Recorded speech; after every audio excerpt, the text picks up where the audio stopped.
예전에 제가 지방에 갔을 때요, 그 어느 목적지를 향해서 이렇게 운전을 하고 있었습니다. 일행이 자동차를 두 대로 나누어 타고 있었는데요. 저는 이제 초행길이어서 뒤에서 이렇게 따라가게 되었습니다. 근데 두 대가 가는데 뒤에서 따라가게 되면, 그리고 뒤에 있는 운전자가 그 길을 잘 모르게 되면, 그런 경우에는 보통 앞에서 운전을 하는 분들은 어떻게 운전을 해야 되겠습니까?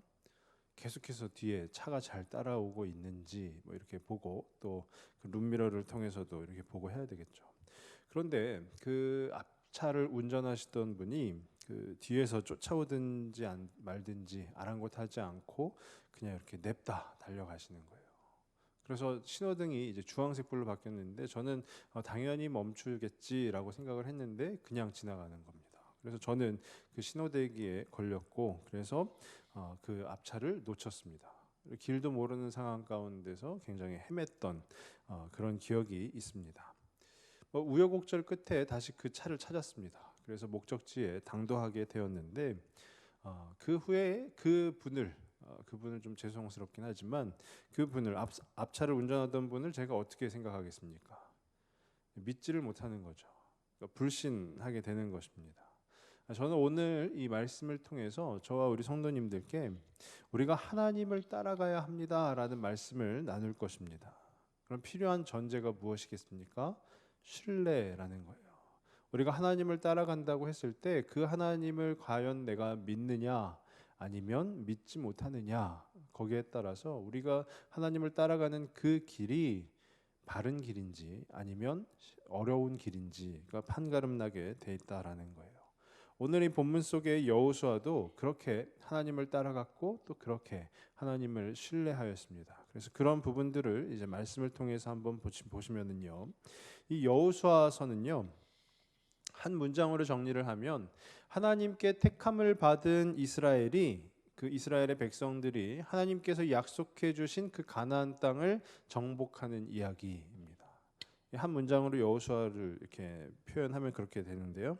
앞서 1장과 2장의 내용을 한번 보시면, 1장에서는요, 여호수아가 이제 그 새로운 리더로, 모세가 죽고 나서 새로운 리더로 세움을 받는 그 과정들이 기록이 되어 있고요. 또 2장에서는 이제 두 명의 정탐꾼을 보내서 그 우리가 정복해야 되는 그 가나안 땅이 어떠한가를 살펴보는 그런 모습들이 나옵니다. 그러면 이제 본격적으로 3장부터는요, 가나안을 향한 진군을 시작을 하는 것입니다. 이 이스라엘 백성들은요, 현재 이 요단강 우편에 있어요.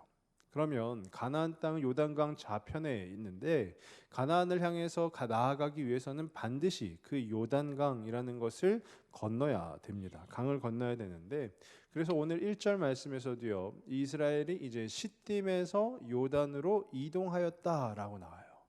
요단에서 조금 떨어져 있는 시딤이라는 곳에서 이제 요단강 바로 코앞까지 나아가게 된 것입니다. 근데 거기에 시딤을 떠나라고 되어 있는데, 이 떠나라는 단어의 뜻이 천막 말뚝을 뽑는다라는 의미를 가지고 있습니다. 이때 당시에 이스라엘은요, 유목 생활을 하였습니다. 그래서 가는 곳마다 천막을 치고 거기서 유숙을 하는 것이죠. 그리고 이스라엘 민족의 수가 뭐 50명, 100명이 아니라 수없이 많은 수많은 인파입니다. 수많은 사람들이 천막을 치고 지내면 얼마나 많은 천막이 들어가겠습니까? 그러니까 이 민족이 대이동을 하는 것이죠. 그러니까 어디 한 군데로 장소를 정해서 옮기는 것 또한 엄청나게 큰 일이다라는 거예요. 근데 이제 여호수아가 하나님의 말씀을 따라서, 또 하나님의 뜻을 따라서 이제 이동을 하게 되는 거예요. 그래서 천막을 다 걷어서 그것을 다시 싣고 이제 이 요단 앞으로 갑니다. 이 요단 앞에 가자마자 다 그 강을 건너는 것이 아니라 그 요단에서 또 3일간 또 유숙을 하게 되었다라는 거예요. 다시 그 요단 앞에 진을 치게 되었다라는 것이죠. 그리고 나서 3일 후에 이제 본격적으로 그 요단을 건너게 됩니다. 근데 여기에서 하나님께서 이스라엘 백성들에게 두 가지 명령을 전해 주십니다. 두 가지 명령. 강을 도하하는 것을 앞에 둔 이스라엘 백성들에게 두 가지 명령을 전해 주시는데, 그 두 가지 명령이 무엇인가, 그것을 오늘 말씀 가운데 나누면서 저는 오늘 그 명령을 저와 우리 성도님들께도 적용하는 시간이 되기를 바랍니다. 어쩌면 우리도 지금 우리 앞에 요단강이 펼쳐져 있지는 않지만은요. 또 그 가나안 민족들이 또 살벌하게 지키고 있는 전쟁을 해야 되는 그런 상황은 아니지만 우리의 하루하루가 우리 또 자녀들의 하루하루가 어떤 면에서 보면 전쟁과도 같다라고 표현하지 않습니까? 그러니까 어쩌면 우리도 아침마다 일어나서 우리가 집을 나가서는 그 순간부터 요단강을 도하하는 것과 동일하다라는 생각이 이 말씀을 준비하는 가운데 제 안에 들었습니다.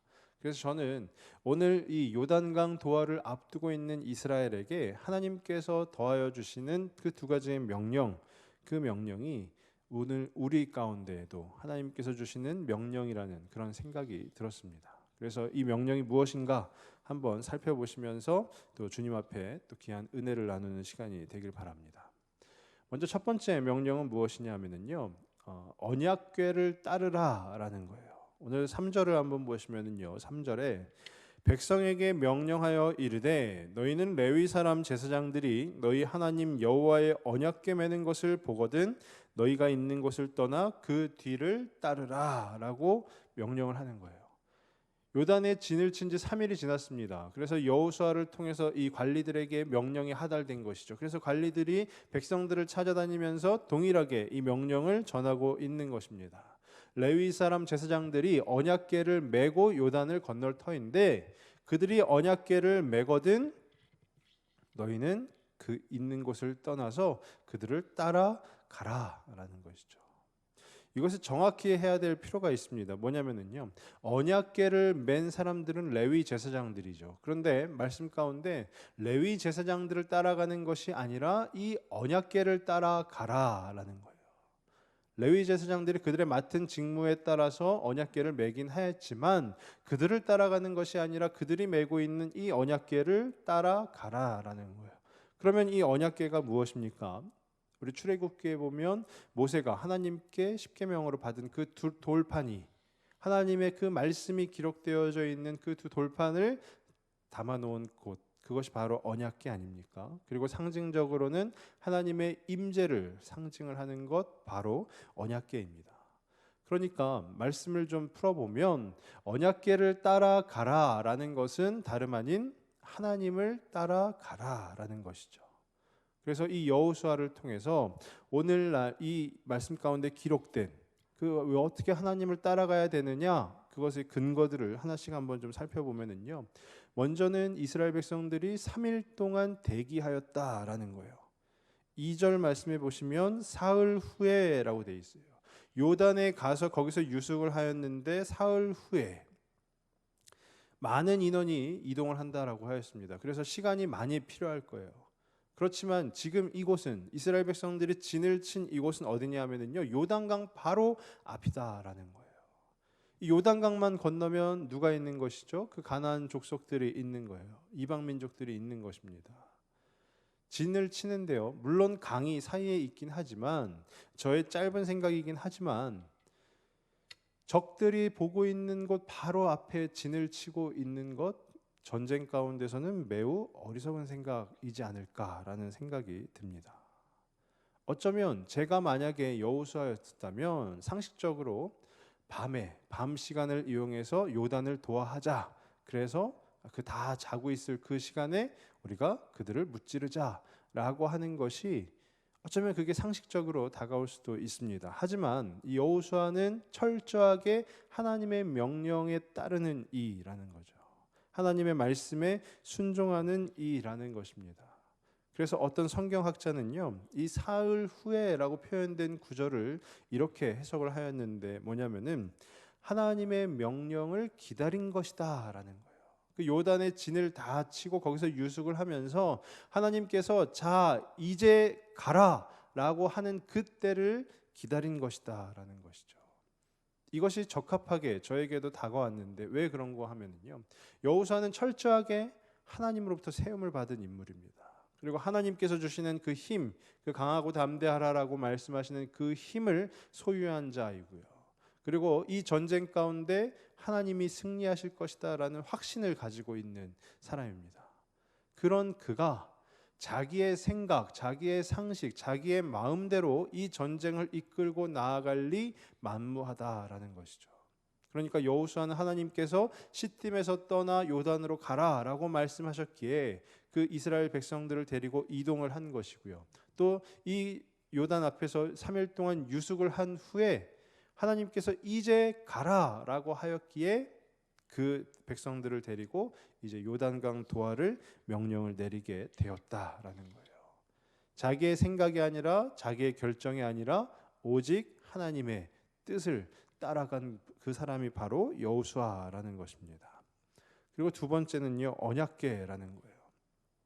맨 앞에 레위 제사장들이 언약궤를 메고 요단강을 도하한다라는 것입니다.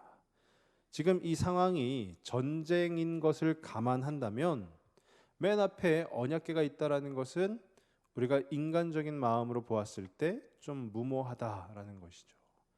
가나안 족속들도 이 이스라엘 백성들을 맞이할 때, 전쟁을 준비할 때 언약궤를 맨 앞에 놔뒀겠습니까? 그들은 하나님을 섬기지 않는 자들이죠. 그러니까 이들에게 맨 앞엔 뭐가 있겠습니까? 칼과 창이 있는 거예요. 그런데 이스라엘 백성들은 지금 맨 앞에 언약궤를 두고 그 뒤에 뒤를 따라서, 그것도 뒤에 나오지만 2000 규빗 정도의 거리를 유지하라라는 거예요. 대략 900m에 달하는 거리를 유지하라라는 것이죠. 전쟁 가운데 언약궤를 메고 가던 레위 제사장들이 만약에 가나안 족속의 공격을 받아서 다 쓰러지고 나면 그 거리가 900m라는 것입니다. 어쩌면 우리의 상식으로는요, 도저히 말이 되지 않는 부분이에요. 그런데 하나님께서 왜 이 언약궤를 맨 앞에 놓으셨을까요? 언약궤가 상징하는 것이 무엇이라고 그랬습니까? 하나님 임재예요. 하나님께서 앞장서 가시겠다라는 겁니다. 하나님께서 앞장서 가실 거니까 너희들은 따라만 오라라는 거예요. 신뢰해라라는 거죠. 이 전쟁은 누구에게 속한 것일까요? 하나님께 속한 것이니 너희들은 신뢰해라라는 거예요. 그러니까 철저하게 우리의 생각이 아니라 하나님을 의지해라라는 겁니다. 세 번째, 방금도 말씀드렸지만 그 언약궤가 갑니다. 언약궤가 가는데 그 후에 다른 백성들은 2000 규빗쯤 되는 거리를 유지하라라고 해요. 약 900m에 달하는 거리입니다. 왜 그럴까요? 다 같이 그냥 가면 좋을 텐데 언약궤가 먼저 가고 900m에 달하는 거리를 유지해서 뒤에 백성들이 가고, 이것은 바로 하나님보다 앞서지 말라라는 것이죠. 즉 쉽게 표현하면 선을 넘지 말라라는 거예요.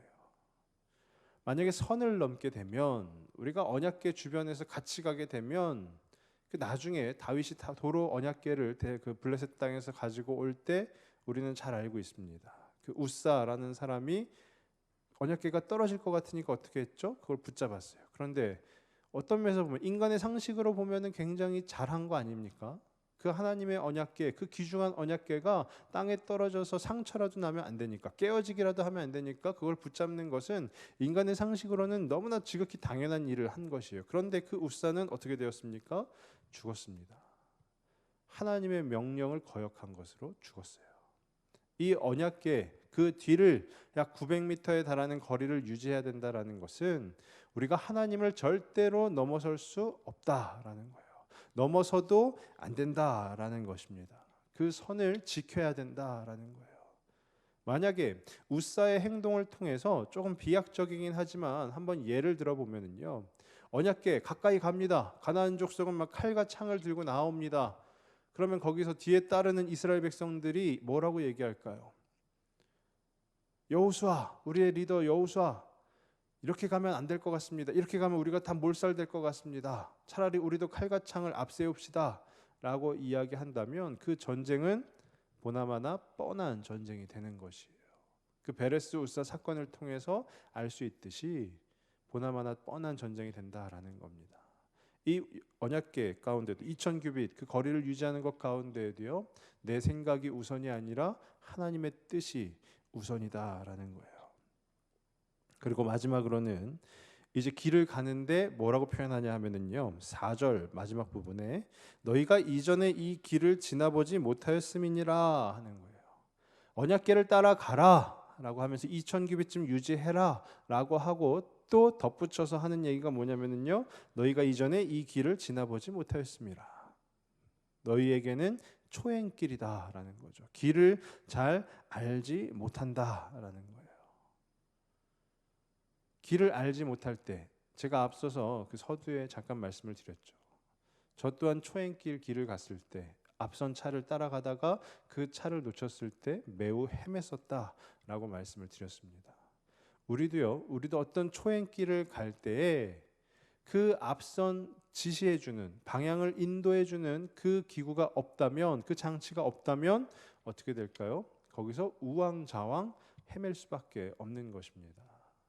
우리가 운전을 할 때 내비게이션을 켜고 갑니다. 내비게이션이 얘기하는 대로 가죠. 왜 그럴까요? 우리는 내비게이션을 신뢰하기 때문입니다. 믿기 때문입니다. 너희는 이 길을 전혀 가본 적이 없다라는 것은 하나님께서 인도하실 것이니 걱정하지 말아라 라는 거예요. 그러니까 우리의 삶을 지금 이 요단강 도하를 앞두고 있는 이스라엘 백성들한테 접목시켜 보면 무엇이 될까요?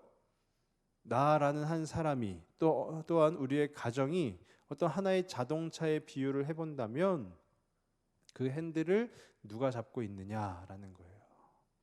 하나님을 따라라, 언약궤를 따르라 라고 하시는 말씀은 우리의 그 핸들을 주님께 내어 드리라 라는 것입니다.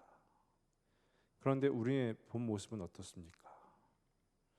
옆에서 계속 이야기하죠. 이쪽 길로 가는 게 더 빠른 것 같은데, 저 내비 믿을 게 못 된다 하면서 저쪽으로 돌아가는 게 훨씬 빠를 것 같은데, 또 실제로 우리가 또 운전대를 잡고 있으면 어떻습니까? 우리가 가고 싶은 대로 막 가지 않습니까? 제가 한 번은 그랬습니다. 서울 시내를 관통해서 가는데요, 내비게이션을 딱 봤더니 보통 차가 안 막히면 한 20분이면 가는 거리를 1시간 정도 걸린다고 하는 거예요. 근데 중간에 가다가 조금 이제 아는 길인 거예요.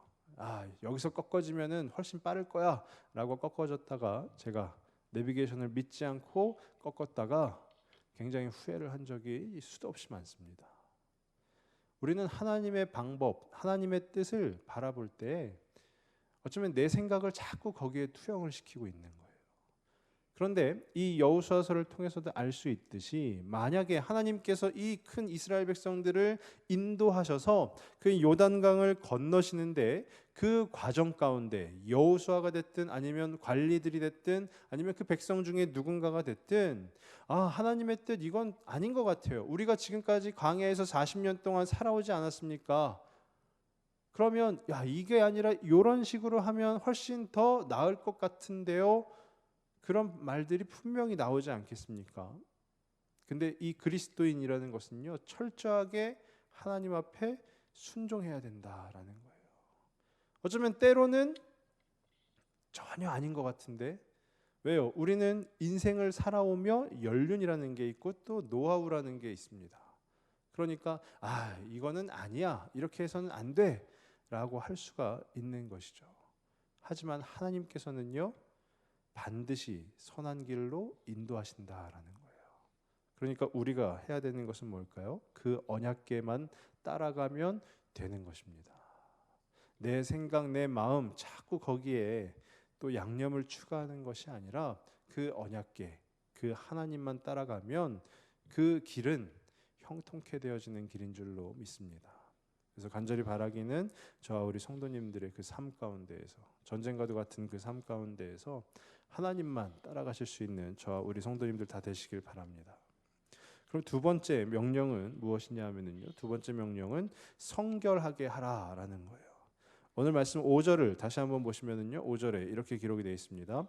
여호수아가 또 백성에게 이르되 너희는 자신을 성결하게 하라. 여호와께서 내일 너희 가운데 기이한 일들을 행하시리라. 아멘. 성결하게 하다라는 것은요, 성별입니다. 우리가 무슨 남자 여자를 따지는 그 성별이 아니고요, 거룩하게 구별되어진다라는 것이 성별이에요. 그것이 성결입니다. 거룩하게 구별되어진다 하면 또 어떤 단어가 생각이 나십니까? 거룩이죠. 거룩. 그러니까 너희를 거룩하게 하라라는 거예요.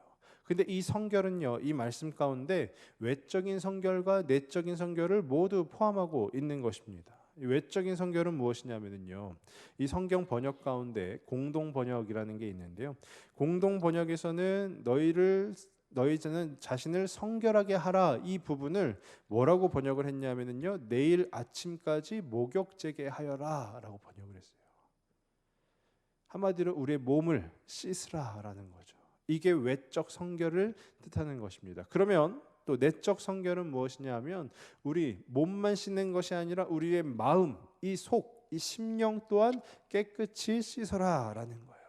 이 심령에 쌓여있던 때를 벗겨내라라는 거예요. 그 묵은 때를 벗기고 새로운 마음으로 구별되어져라라는 것이 바로 이 두 번째 명령인 성결하게 하라라는 것이에요.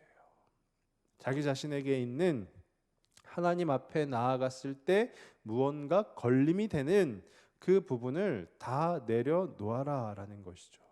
이것을 쉽게 어떻게 볼 수 있겠습니까? 회개라는 것입니다.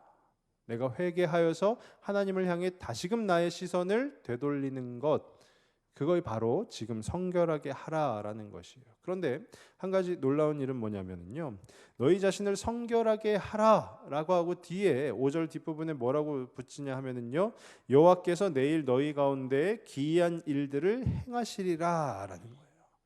기이한 일들이라는 것은 쉽게 놀라운 일이라고 보시면 됩니다.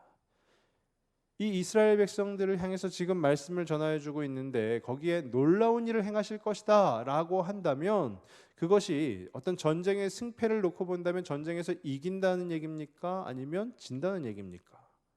만약에 전쟁에서 질 것이다 라고 하면 내일은 너희에게 참담한 하루가 될 것이다 라고 표현을 했겠죠. 우리는 보통 놀랍다라는 것은 긍정의 의미를 포함한다라는 것을 잘 알고 있습니다. 그러니까 내일 너희에게 놀라운 일을 행하실 것이다. 그러니까 성결하게 하여라라는 거예요. 만약에 이 말씀을 좀 재구성해서 하나님께서 놀라운 일을 행하시도록 내일 이제 우리가 요단강을 건너가는데 하나님께서 놀라운 일을 행하시도록 오늘 밤에 우리가 열심히 군사 훈련을 하자. 칼싸움을 연습하고 창싸움을 연습하자. 그래서 칼과 창의 사용법을 잘 숙지하자 라고 표현을 한 게 아니다라는 거예요. 내일 하나님께서 놀라운 일을 행하실 것이니 너희가 오늘 밤에는 목욕제게 해라라는 거예요.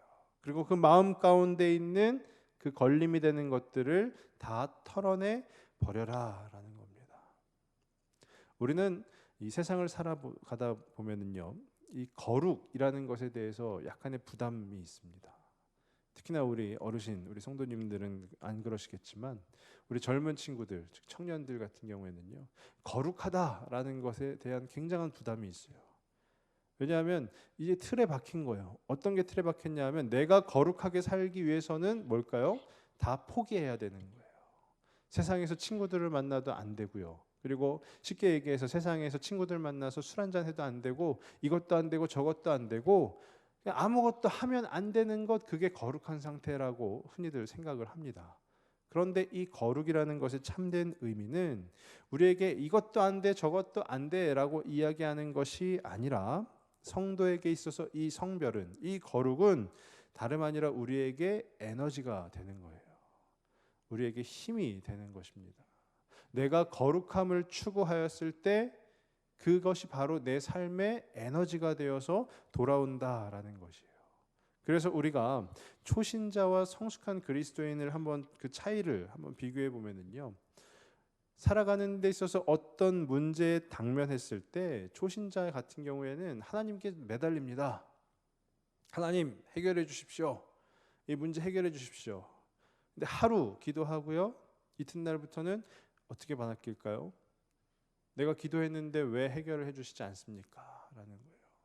그리고 3일째가 되면 또 어떻게 바뀔까요? 하나님 능력 있다고 그러더니 능력 없으신가 보네 라고 되는 겁니다. 물론 초신자들을 굉장히 비약하는 것일 수도 있지만 그런 의미를 말씀드리는 것은 아니고요. 우리는 그렇게 거룩이라는 것에 대해서 어쩌면은 빨리빨리 아니면 하나님 능력 있다고 하시더니 왜 나에게는 그 능력을 안 보여주십니까? 라는 거예요. 그런데 이 성숙한 그리스도인은 어떠냐 하면은요, 성숙한 그리스도인은 하나님의 때를 기다리는 것입니다. 그리고 자기 자신을 먼저 점검하는 거예요. 아, 내가 하나님 앞에 걸림이 된 것이 무엇이 있을까? 그래서 우리 외적인 그 목욕 재개를 하는 것입니다. 그리고 주님 앞으로 나아가는 것이에요. 저희 그 둘째가 피부가 많이 안 좋습니다. 뭐 밤마다 계속 긁어요. 피도 납니다. 진물도 나요. 근데 제가 제 선생님 목사님하고 같이 이렇게 이야기하는 중에 그 목사님은 저희가 통화를 하면은 전화를 드리면 매번 첫 마디가 뭐냐면 제아는 좀 어때라는 거예요. 그래서 아기의 그 안부를 묻습니다. 그러면 뭐 똑같습니다. 똑같대요. 목사님 끝에 전화 통화를 끝나실 때도 뭐라고 하냐면 제아 위해서 더 열심히 같이 기도하자라고 하고 통화를 맺습니다. 그런데 어느 날인가 제가 그 목사님하고 통화를 하는 중에 그런 생각이 들었어요. 야, 우리 아기를 위해서 이 목사님도 이렇게 열심히 기도해 주시고 또 부모인 저희 집사람도 당연히 열심히 기도하고 또 심지어는 저희 교회에서 제가 알기로만도 한 200분이 넘게 저희 아기를 위해서 기도해 주신다 말씀들을 해주십니다. 너무 감사하죠. 너무 감사한데 제가 한번 그 목사님께 그렇게 좀 투정 아닌 투정을 부렸어요.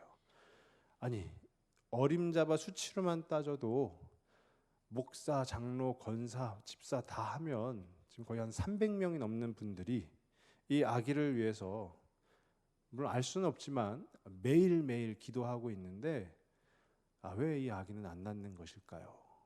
라고 말씀을 드렸어요. 근데 그 목사님이 이제 웃으시면서 저한테 그런 얘기를 했습니다. 제가 그렇게 얘기했죠. 그래도 목사 아들인데 애가 좀 나야 저 목사님 능력 있다. 이런 얘기도 좀 들을 거 아닙니까? 라고 했어요.